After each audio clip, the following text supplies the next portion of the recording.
Being part of Generation X, and I hope that some of you can relate, I've been tasked with the responsibility of not just helping the generation after me. I did not have children, but I know many of you have.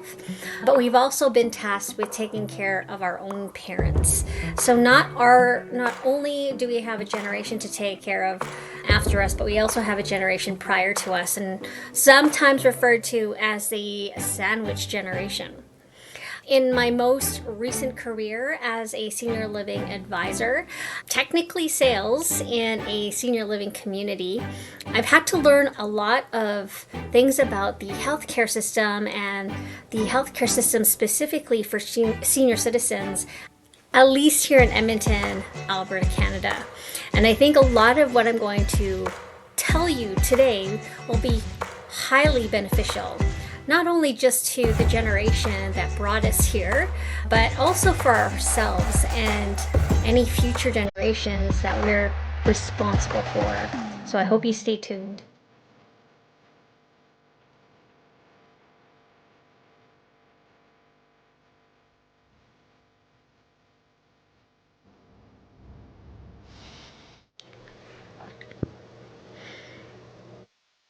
So growing up before I was always under the illusion that you get old in your home and then one day you go to a nursing home.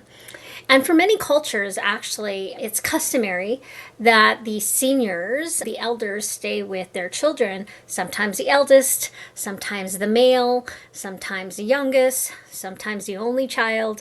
Either way, in some cultures, it is very customary that the parents stay with their children and their children's children. But living in Canada and probably in the US is becoming less and less likely that this custom would pursue.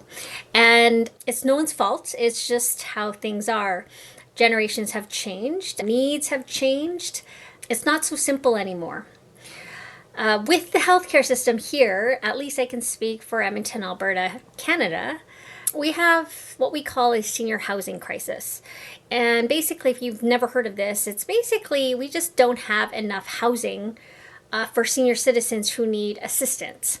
Now, assistance can range from just needing assistance with food preparation, house maintenance, to basically supportive living where there are unscheduled tasks that they would need a nurse for. So at the end of the day, it's not necessarily important for you to know right now what the different levels of care are.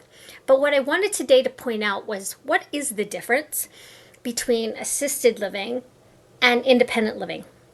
So my job at the community I work for here in Edmonton is to make sure that our apartments are rented to seniors who need extra support. Notice how I didn't say assistant. A lot of prospects will call, so a lot of children, a lot of seniors will call the community looking for assisted living.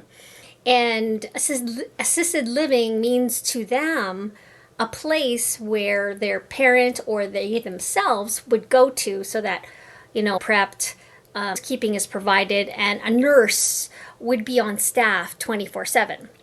And that's just not how it works. First of all, we're short nurses, and as you can probably, if you live in Edmonton, Alberta, you know that. We're short doctors, we're short medical staff, which is why you see such a strain in emergency rooms most of the time. We don't have a very good supply of registered nurses. So we'll have LPNs, we'll have nurses aides, we'll have nursing attendants, we'll have healthcare aides, we'll have personal support workers, right? They're called many different things. And basically, I think most people just generalize that they want medical staff 24/7 in case something happens. And I always explain to people who are looking for that, I don't think that you want to be in a hospital, because that's the only place that would occur. To have 24-hour medical staff is meaning you need to go to a hospital. And I think most people chuckle at that and they realize, yeah, I'm not looking to be in a hospital. And then so they revert back or revert down to a nursing home. And I'm like, and I don't think you want to be in a nursing home. So they don't quite know exactly what they're looking for. So it's my job not only to find the right people for my community, but also to educate the people that call in or are curious about what we offer. So I wanted to explain the difference between independent senior living and assisted living, different levels. So when you're looking for a place for yourself, or maybe for a loved one, a senior loved one, depending on kind of the needs they have. So for instance, if you're thinking, you know what, mom and dad aren't eating properly. I'm always having to grab groceries for mom and dad because they don't drive anymore, or they can't go grocery shopping anymore. They can't cook properly anymore. All I see are cans of food, and maybe I should be bringing them home cooked meals that they can throw in a microwave, or maybe there's other services that can provide that kind of stuff, that kind of thing. So just basic nutrition. You'll start to notice when you visit your parents by the looks of their fridge, if they have a lot of expired products or pantries full of expired products, you'll start to realize that maybe their nutrition isn't so good. Maybe you start to notice that there's a lot of takeout containers in the garbage because they're just not willing, whether it's because they can't or just not wanting to anymore, they're just not willing to prepare meals anymore for themselves. So that would be the biggest clue to know if maybe considering independent living would be something. Now, notice how I said independent living. I didn't say assisted living. Okay, we do not need nurses because we don't have nurses to make meals for people. They have other things to do. Other supports you might think of. Maybe mom and dad's place isn't quite as clean as you once remember it. They don't seem to be able to shovel their walks or maintain their yards.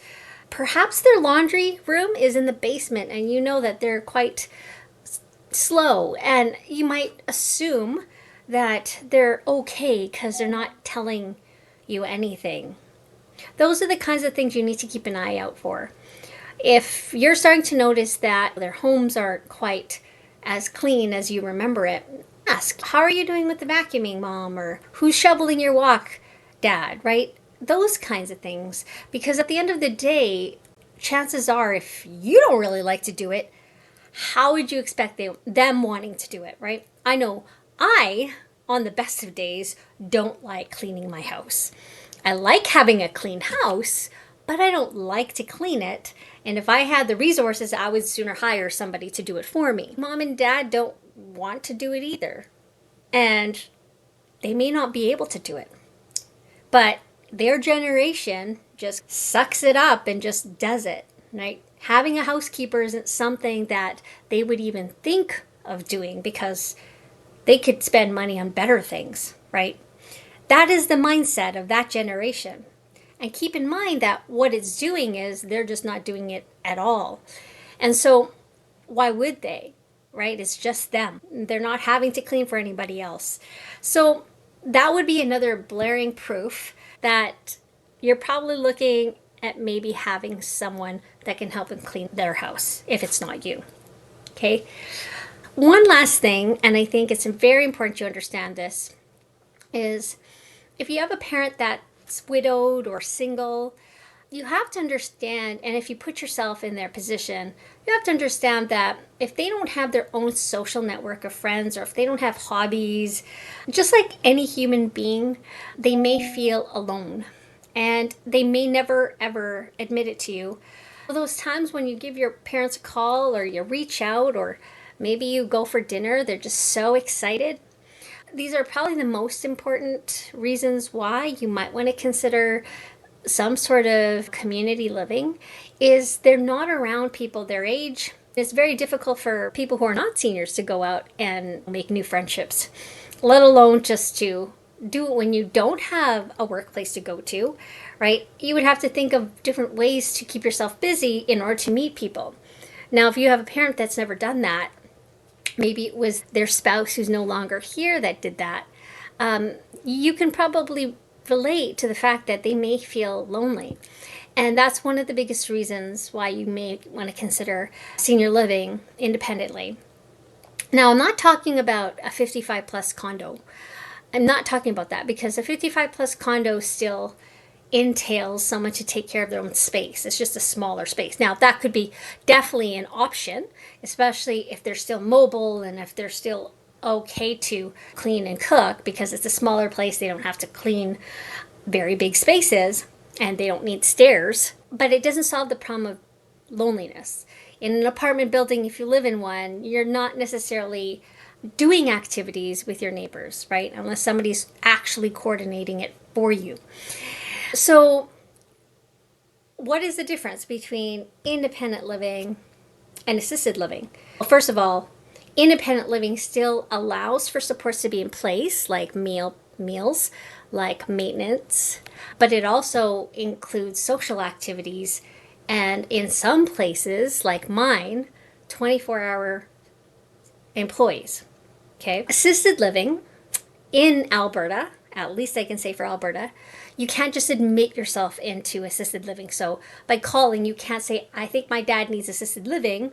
You have to actually be assessed by Alberta Health to determine if he qualifies to be in assisted living, because assisted living in the province of Alberta means that someone needs the assistance of some sort of medical staff for unscheduled tasks, for instance, toileting, or even just literally getting up in the morning. Those are the kinds of things you would need assisted living for, where they simply are very limited mobility and they need the assistance of somebody to help them do basic things like toilet, dress, get up in the morning. Okay?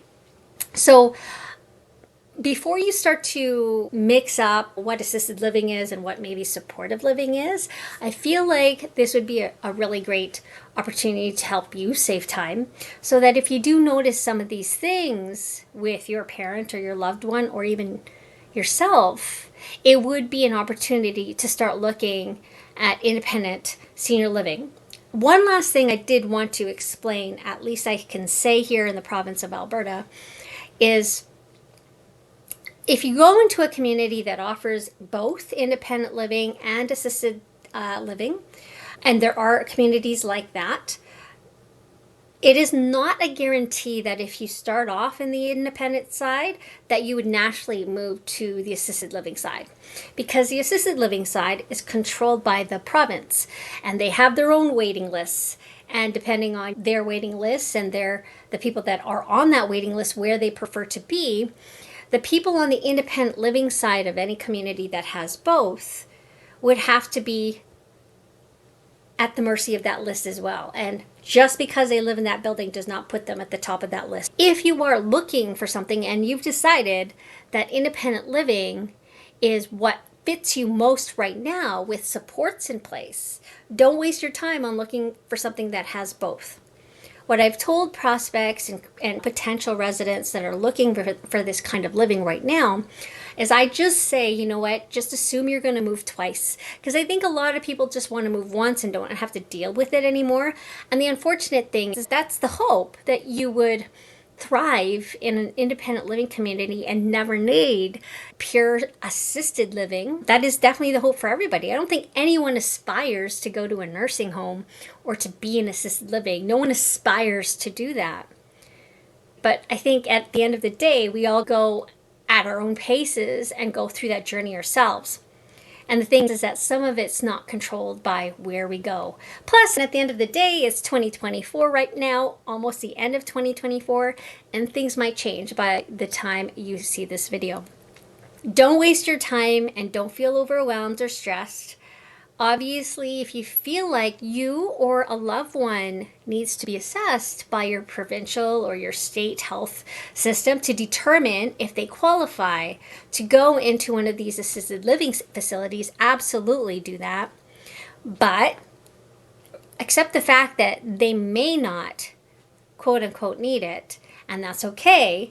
But there are still ways to create supports in place, whether it be through private home care that you would hire out to come in, right? Or going into a thriving independent senior living community where not only supports in place are there, the social aspect is also there. So it diverts it, it eliminates that loneliness factor in what a lot of seniors experience. I hope you got a lot of value from that. I felt like this was something that needed to be explained. And I hope that you feel comfortable enough to reach out to me. I know I talk a lot about finance, and that is definitely something still related to what I do in my full time job.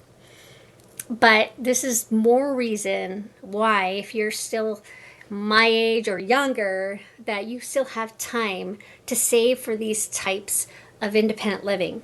Because these independent living communities are not covered by healthcare. These are things that need to be covered by whatever savings you have, and of course, whatever savings you accumulate until that time. I got you all. I hope you have a great day.